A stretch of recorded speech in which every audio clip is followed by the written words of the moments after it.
لآن القرآن. الله أكبر. الحمد لله رب العالمين الرحمن الرحيم مالك يوم الدين إياك نعبد وإياك نستعين اهدنا الصراط المستقيم صراط الذين أنعمت عليهم غير المغضوب عليهم ولا الضالين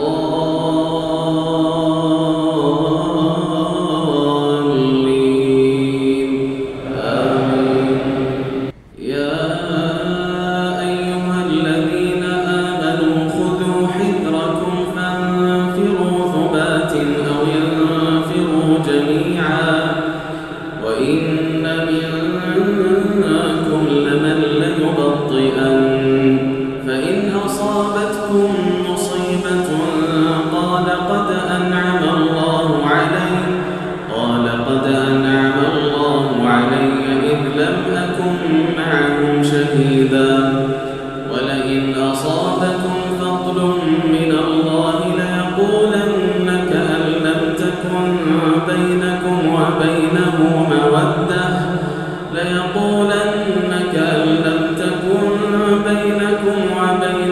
مودة يا ليتني كنت معهم فأفوز فوزا عظيما. فليقاتل في سبيل الله الذين يشرون الحياة الدنيا بالآخرة ومن يقاتل في سبيل الله فيقتل أو يغلب فسوف نؤتيه أجرا عظيما. وما لكم لا تقاتلون في سبيل الله والمستضعفين من الرجال والنساء والولدان الذين يقولون ربنا أخرجنا من هذه القرية الظالم أهلها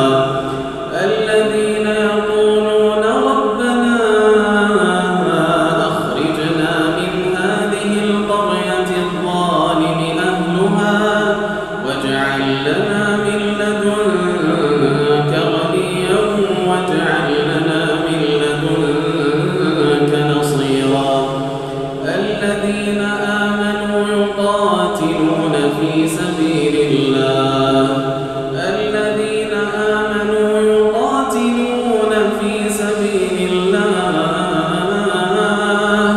والذين كفروا يقاتلون في سبيل الطاغوت فقاتلوا أولياء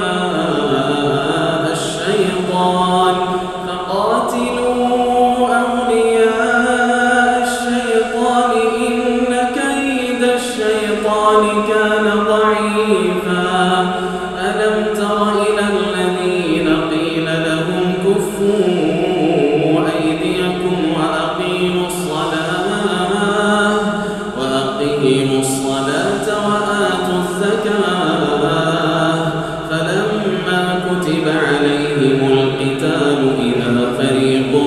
منهم يخشون الناس كخشية الله أو أشد خشية وقالوا ربنا لم كتبت علينا القتال لولا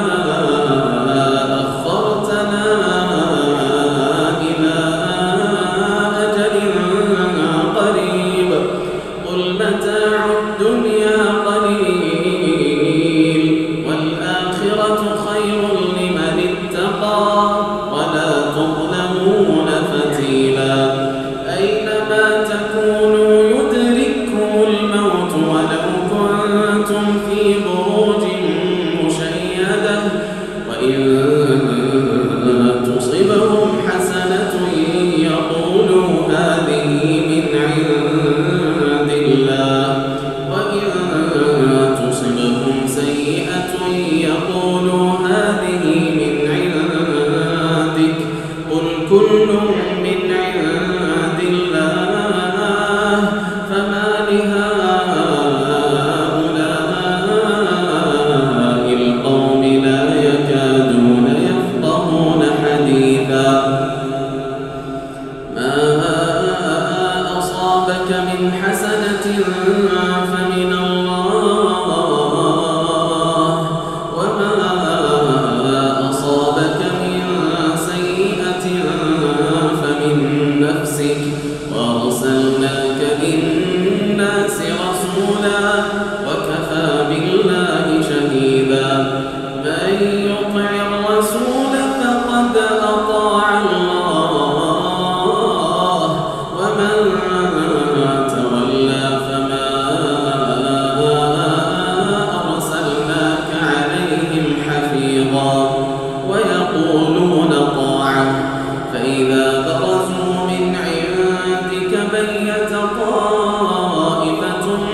حديثا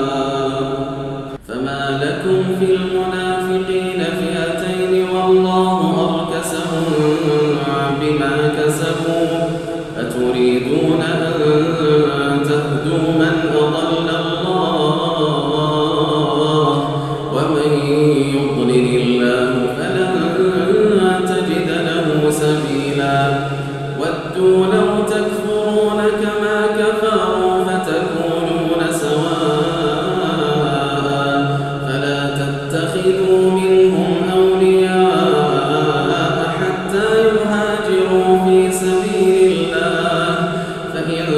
تولوا فخذوهم واقتلوهم حيث وجدتموهم ولا تتخذوا منهم وليا ولا نصيرا إلا الذين يصلون إلى قوم بينكم وبينهم ميثاق أو جاءوكم حصرت صدورهم أن يقاتلوكم أو يقاتلوا قومهم ولو شاء الله لسلطهم عليكم فلقاتلوكم فإن اعتزلوكم فلم يقاتلوكم وألقوا إليكم السلم فما جعل الله لكم عليهم سبيلا ستجدون آخرين يريدون أن يأمنوكم ويأمنوا قومهم كلما ردوا إلى الفتنة أركسوا فيها فإن لم يعتزلوكم ويلقوا إليكم السلم ويكفوا أيديهم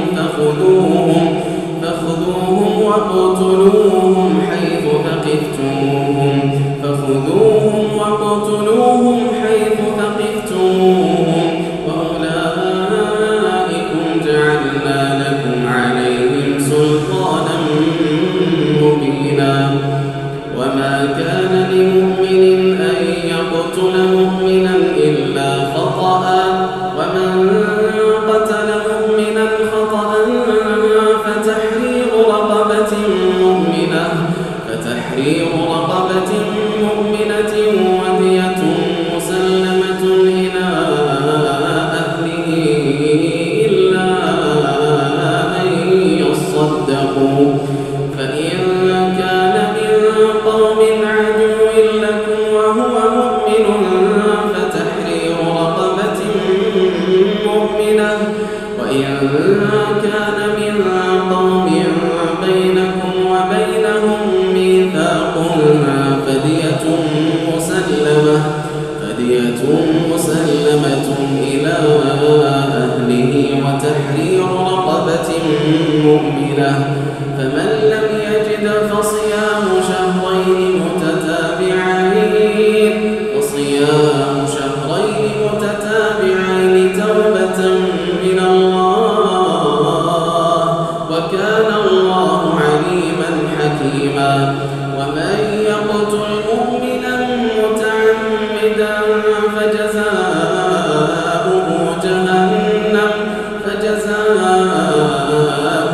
جهنم خالدا فيها وغضب الله عليه ولعنه وأعد له عذابا عظيما يا أيها الذين آمنوا إذا ضربتم في سبيل الله فتبينوا ولا تقولوا لمن ألقى إليكم السلام لست مؤمنا تبتغون عرض الحياة الدنيا فعند الله مغانم كثيرة كذلك كنتم من قبل فمن الله عليكم فتبينوا إن الله كان بما تعملون خبيرا إن الله كان بما تعملون خبيرا لا يستوي القاعدون من المؤمنين غير أولي الضرر والمجاهدون في سبيل الله بأموالهم وأنفسهم فضل الله المجاهدين بأموالهم وأنفسهم على القاعدين درجة وكلا وعد الله الحسنى وفضل الله المجاهدين على القاعدين أجرا عظيما درجات منه ومغفرة ورحمة وكان الله غفورا رحيما إن الذين توفاهم الملائكة ظالمي أنفسهم قالوا فيم كنتم قالوا كنا مستضعفين في الأرض قالوا ألم تكن أرض الله واسعة فتهاجروا فيها فأولئك مأواهم جهنم وساءت مصيرا إلا المستضعفين من الرجال والنساء والولدان لا يستطيعون حيلة ولا يهتدون سبيلا فأولئك عسى الله أن يعفو عنهم وكان الله عفوا غفورا ومن يهاجر في سبيل الله يجد في الأرض مراغما كثيرا وسعة ومن يخرج من بيته مهاجرا إلى الله ورسوله ثم يدركه الموت فقد وقع أجره على الله وكان الله غفورا رحيما وإذا ضربتم في الأرض فليس عليكم جناح أن تقصروا من الصلاة إن خفتم أن يفتنكم الذين كفروا إن الكافرين كانوا لكم عدوا مبينا وإذا كنت فيهم فأقمت لهم الصلاة فلتقم طائفة منهم معك وليأخذوا أسلحتهم فإذا سجدوا فليكونوا من ورائكم ولتأت طائفة أخرى لم يصلوا فليصلوا معك وليأخذوا حذرهم وأسلحتهم ود الذين كفروا لو تغفلون عن أسلحتكم وأمتعتكم فيميلون عليكم ميلة واحدة ولا جناح عليكم إن كان بكم أذى من مطر أو كنتم مرضى أن تضعوا أسلحتكم وخذوا حذركم إن الله أعد للكافرين عذابا مهينا فإذا قضيتم الصلاة فاذكروا الله قياما وقعودا وعلى جنوبكم فإذا اطمأننتم فأقيموا الصلاة إن الصلاة كانت على المؤمنين كتابا موقوتا ولا تهنوا في ابتغاء القوم إن تكونوا تألمون فإنهم يألمون كما تألمون وترجون من الله ما لا يرجون وكان الله عليما حكيما إنا أنزلنا إليك الكتاب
مبينا ولولا فضل الله عليك ورحمته لهم طائفة منهم أن يضلوك وما يضلون إلا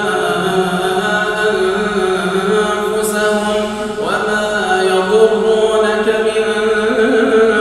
شيء وأنزل الله عليك الكتاب والحكمة وعلمك ما لم تكن تعلم وكان فضل الله عليك عظيما لا خير في كثير من نجواهم إلا من أمر بصدقة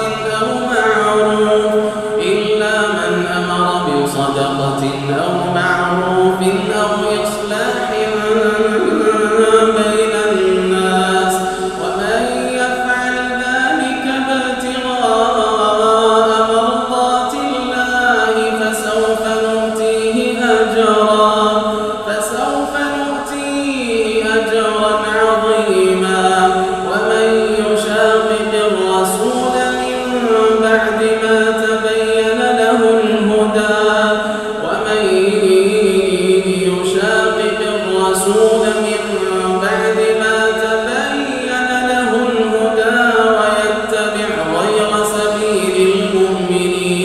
ويتبع غير سبيل المؤمنين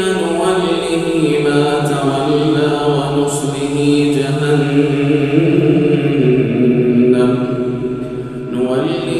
ما تولى ونصله جهنم وساءت مصيرا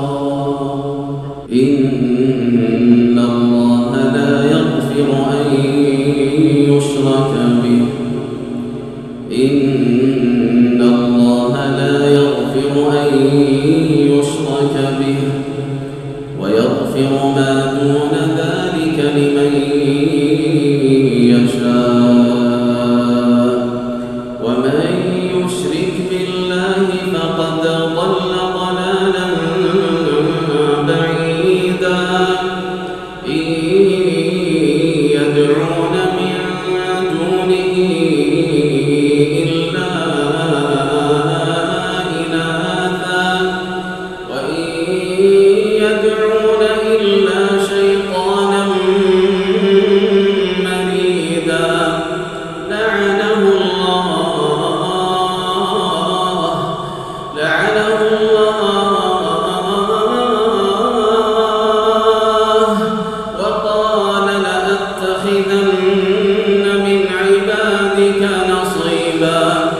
وقال لأتخذن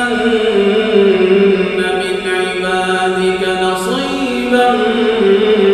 مفروضا لعنه الله وقال لأتخذن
وكان الله بكل شيء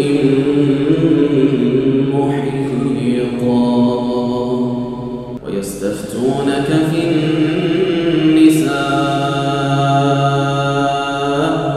قل الله يفتيكم فيهن وما يتلى عليكم في الكتاب في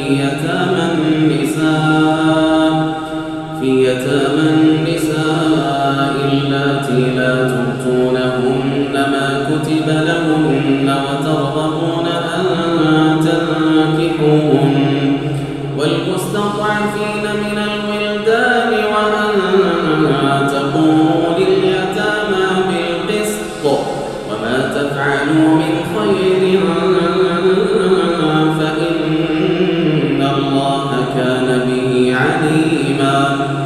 وإن امرأة خافت من بعلها نشوزا أو إعراضا فلا جناح عليهما أن يصلحا بينهما صلحا والصلح خير. وأحضرت الأنفس الشح وإن تحسنوا وتتقوا فإن الله كان بما تعملون خبيرا. ولن تستطيعوا أن تعدلوا بين النساء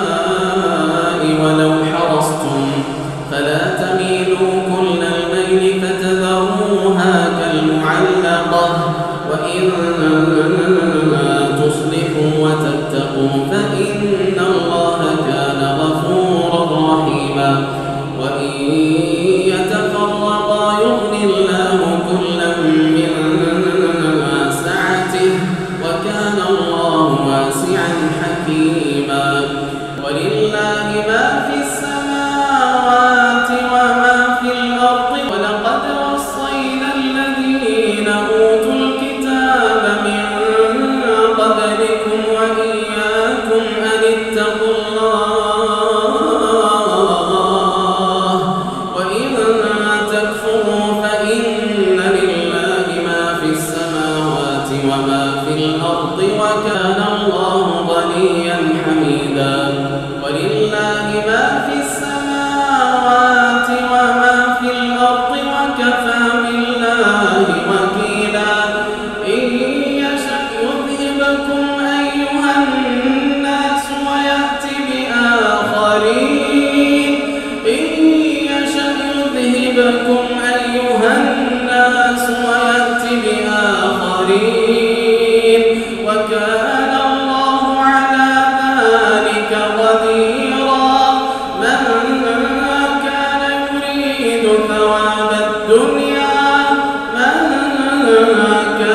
يريد ثواب الدنيا فعند الله ثواب الدنيا والآخرة وكان الله سميعا بصيرا. يا أيها الذين آمنوا كونوا قوامين بالقسط شهداء لله ولو على أنفسكم أو الوالدين والأقربين. إن يكن غنيا أو فقيرا فالله أولى بهما فلا تتبعوا الهوى أن تعدلوا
ثم ازدادوا كفرا لم يكن الله ليغفر لهم ولا ليهديهم سبيلا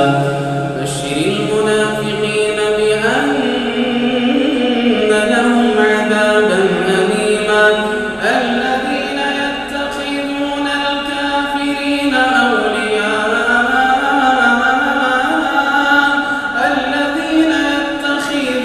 الكافرين أولياء من دون المؤمنين أيبتغون عندهم العزة إن العزة لله جميعا وقد نزل عليكم في الكتاب أن إذا سمعتم آيات الله يكفر بها ويستهزأ بها فلا تقعدوا معهم حتى يخوضوا في حديث غيره إنكم إذا مثلهم إن الله جامع المنافقين والكافرين في جهنم جميعا الذين يتربصون بكم فإن كان لكم فتح من الله قالوا ألم نكن معكم وإن كان للكافرين نصيب قالوا ألم نستحوذ عليكم ونمنعكم من المؤمنين فالله يحكم بينكم يوم القيامة ولن يجعل الله للكافرين على المؤمنين سبيلا إن المنافقين يخادعون الله وهو خادعهم إن المنافقين يخادعون الله وهو خادعهم وإذا قاموا إلى الصلاة قاموا كسالى يراءون الناس ولا يذكرون الله يراءون الناس ولا يذكرون الله إلا قليلا مذبذبين بين ذلك لا إله هؤلاء ولا إله هؤلاء ومن يضلل الله فلن تجد له سبيلا يا أيها الذين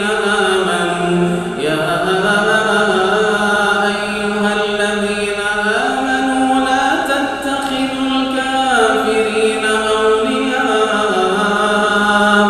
لا تتخذوا الكافرين أولياء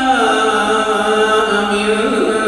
دون المؤمنين أتريدون أن تجعلوا لله عليكم سلطانا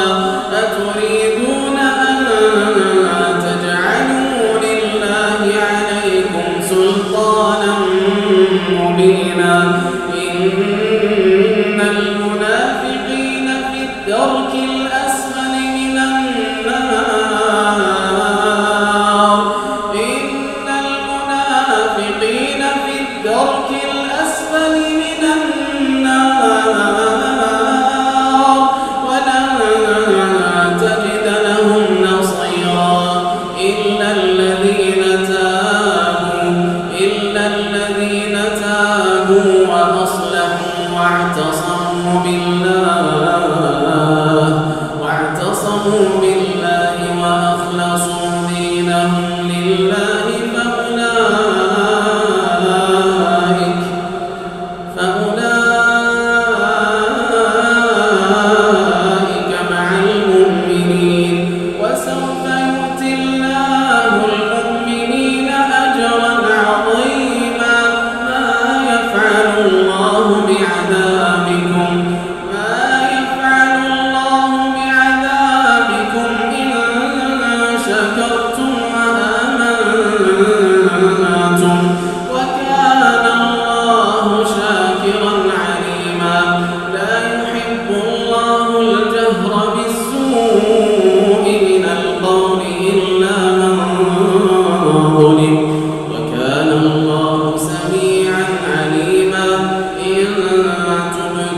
خيرا أو تخفوه أو تعفو عن سوء فإن الله كان عفوا قديرا. إن الذين يكفرون بالله ورسله ويريدون أن يفرقوا بين الله ورسله ويقولون نؤمن ببعض ونكفر ببعض ويريدون أن يتخذوا بين ذلك سبيلا أولئك هم الكافرون حقا وأعتدنا للكافرين عذابا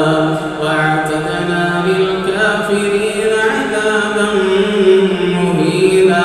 والذين آمنوا بالله ورسله ولم يفرقوا بين أحد منهم أولئك سوف يؤتيهم أجورهم وكان الله غفورا رحيما. يسألك أهل الكتاب أن تنزل عليهم كتابا من السماء فقد سألوا موسى أكبر من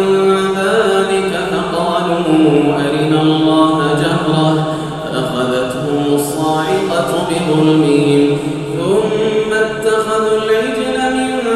بعد ما جاءتهم البينات فعفونا عن ذلك وآتينا موسى سلطانا مبينا. ورفعنا فوقهم الطور بميثاقهم وقلنا لهم ادخلوا الباب سجدا وقلنا لهم لا تعدوا في السبت وأخذنا منهم ميثاقا غليظا. فبما نقضهم ميثاقهم وكفرهم بآيات الله وقتلهم الأنبياء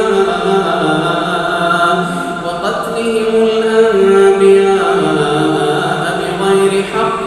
وقولهم قلوبنا غلف بل طبع الله عليها بكفرهم فلا يؤمنون إلا قليلا. وبكفرهم وقولهم على مريم بهتانا عظيما وقولهم إنا قتلنا المسيح عيسى ابن مريم رسول الله وما قتلوه وما صلبوه ولكن شبه لهم وإن الذين اختلفوا فيه لفي شك منه ما لهم به من علم إلا اتباع الظن وما قتلوه يقينا. فرفعه الله إليه وكان الله عزيزا حكيما. وإن من أهل الكتاب إلا ليؤمنن به قبل موته ويوم القيامة يكون عليهم شهيدا. فبظلم من الذين هادوا حرمنا عليهم طيبات أحلت لهم وبصدهم عن سبيل الله كثيرا وأخذهم الربا وقد نهوا عنه وأكلهم أموال الناس بالباطل وأعتدنا للكافرين منهم عذابا أليما. لكن الراسخون في العلم منهم والمؤمنون يؤمنون بما أنزل إليك وما أنزل من قبلك والمقيمين الصلاة والمؤتون الزكاة والمؤمنون بالله واليوم الآخر أولئك سنؤتيهم أجرا عظيما. إنا أوحينا إليك كما أوحينا إلى نوح والنبيين من بعده وأوحينا إلى إبراهيم وإسماعيل وإسحاق ويعقوب والأسباط وعيسى وأيوب ويونس وهارون وسليمان وآتينا داود زبورا ورسلا قد قصصناهم عليك من قبل ورسلا لم نقصصهم عليك وكلم الله موسى تكليما رسلا مبشرين ومنذرين لئلا يكون للناس على الله حجة بعد الرسل وكان الله عزيزا حكيما لكن الله يشهد بما أنزل إليك أنزله بعلمه والملائكة يشهدون وكفى بالله شهيدا إن الذين كفروا وصدوا عن سبيل الله قد ضلوا ضلالا بعيدا إن الذين كفروا وظلموا لم يكن الله ليغفر لهم ولا ليهديهم طريقا إلا طريق جهنم خالدين فيها أبدا وكان ذلك على الله يسيرا يا أيها الناس قد جاءكم الرسول بالحق من ربكم فآمنوا خيرا لكم وإن تكفروا فإن لله ما في السماوات والأرض وكان الله عليما حكيما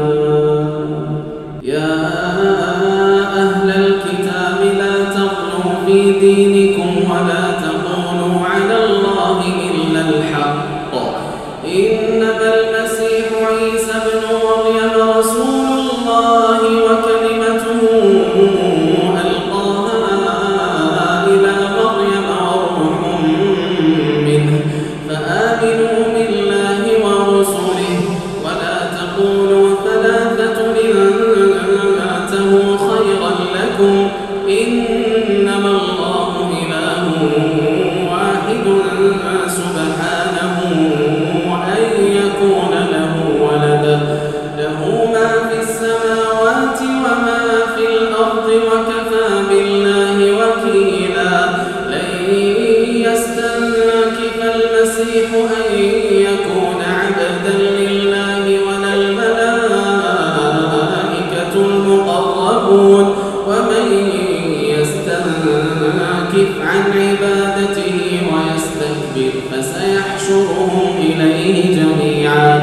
فأما الذين آمنوا وعملوا الصالحات فيوفيهم أجورهم ويزيدهم من فضله وأما الذين استنكفوا واستكبروا فيعذبهم عذابا أليما ولا يجدون لهم من دون الله وليا ولا نصيرا يا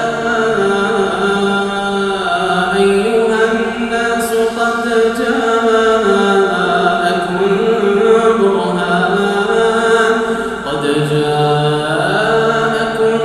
برهان من ربكم وأنزلنا إليكم نورا مبينا فأما الذين آمنوا بالله واعتصموا به فسيدخلهم في رحمة منه وفضل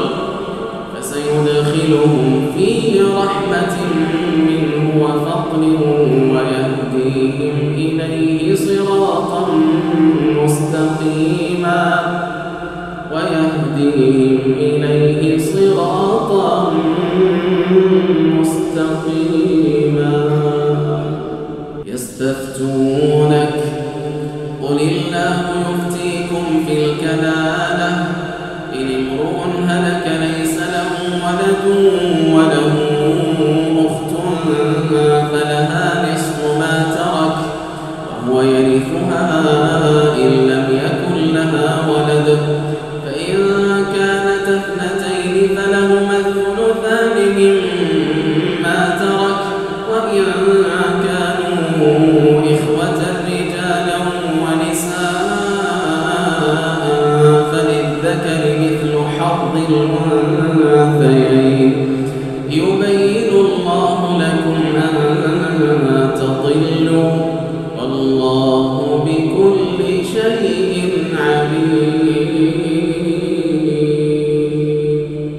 اللهم اهدنا فيمن هديت وعافنا فيمن عافيت وتولنا فيمن توليت وبارك لنا فيما أعطيت وقنا برحمتك واصرف عنا شر ما قضيت إنك تقضي ولا يقضى عليك إنه لا يعز من عاديت ولا يذل من واليت تباركت ربنا وتعاليت لك الحمد على ما قضيت ولك الشكر على ما أعطيت نستغفرك اللهم من جميع الذنوب والخطايا ونتوب إليك اللهم اقسم لنا من خشيتك ما تحول به بيننا وبين معصيتك ومن طاعتك ما تبلغنا به جنتك ومن اليقين ما تهون به علينا مصائب الدنيا متعنا اللهم بأسماعنا وأبصارنا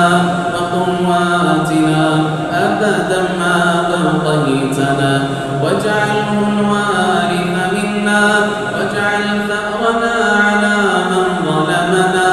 وانصرنا على من عادانا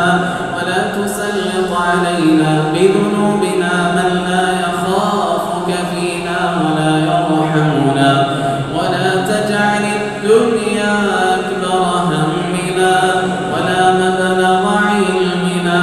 ولا إلى النار مصيرنا واجعل الجنة هي دارنا وقرارنا برحمتك يا أرحم الراحمين. اللهم إنا نسألك من الخير كله عاجله وآجله ما علمنا منه وما لم نعلم ونعوذ بك من الشر كله عاجله وآجله ما علمنا منه وما لم نعلم. اللهم إنا نسألك من خير ما سألك منه عبدك ورسولك محمد صلى الله عليه وسلم ونعوذ بك من شر ما استعاذك منه عبدك ورسولك محمد صلى الله عليه وسلم. اللهم آتنا في الدنيا حسنة وفي الآخرة حسنة وقنا عذاب النار. اللهم اجعلنا مفاتيح للخير مغاليق للشر في كل مكان. اللهم يا معلم إبراهيم علمنا ويا مفهم سليمان فهمنا. اللهم تقبل منا إنك أنت السميع العليم وتب علينا إنك أنت التواب الرحيم واغفر لنا إنك أنت الغفور الرحيم. اللهم إنا نعوذ برضاك من سخطك بمعافاتك من عقوبتك وبك منك لا نحصي ثناء